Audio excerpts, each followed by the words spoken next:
ప్రార్థించేవారంట దావీదు గారు. ఆయన ఆసక్తితో ప్రార్థించేవారు. ఎలాంటి ఆశ మనలో ఉన్నది? ఈయన ఆశ ఎలా ఉన్నదంటే, ప్రభువా ఒకవేళ మీరు నన్ను వచ్చి, ఒకవేళ ఎవరైనా ఆయన్ని దావీదు గారిని అడిగితే ఏంటయ్యా నీ ఆశ అని అడిగితే, నా ప్రాణము దేవుని కొరకు ఆశపడుచున్నది, నా ప్రాణము దేవుని కొరకు ఆశపడుచున్నది అని ఆయన చెప్పగలడు.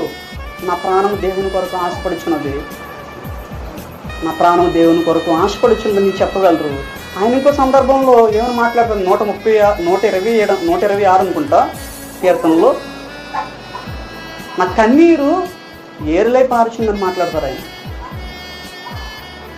నా కన్నీరు ఏరులై పారుచున్నది. దేవుని కొరకు నా యొక్క ఆలోచనలు ఎంతో శక్తివంతంగా ఉన్నవని ఆయన ఎంతో తేటగా మనం మాట్లాడుతున్నారు. అలాగే కీర్తన గ్రంథం 6వ అధ్యాయం అనుకుంటా, 6వ అధ్యాయంలో చూసుకుంటే ఆయన చేసేటువంటి ప్రార్థన, ఆయన చేసినప్పుడు ఆ ప్రార్థనకి ఏమైపోతుందంట, పరుపు తేలిపోతుందంట.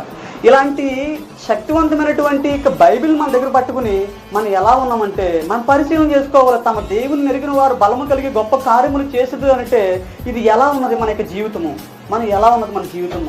నీవు ఒక క్రైస్తవుడువేనా? ఒక నిజమైనటువంటి క్రైస్తవుడువేనా నువ్వు? నీలో ఆ క్వాలిటీస్ ఉన్నాయా?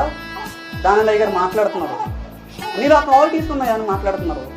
నిజమైనటువంటి క్రైస్తవుడు ఎలా ఉండాలి? తమ దేవుని ఎరిగినటువంటి ప్రజలు ఎలా ఉండాలంటే బలము కలిగి గొప్ప కార్యములు చేయాలని మాట్లాడుతుంటే మనలో ఎలాంటి స్థితి ఉందో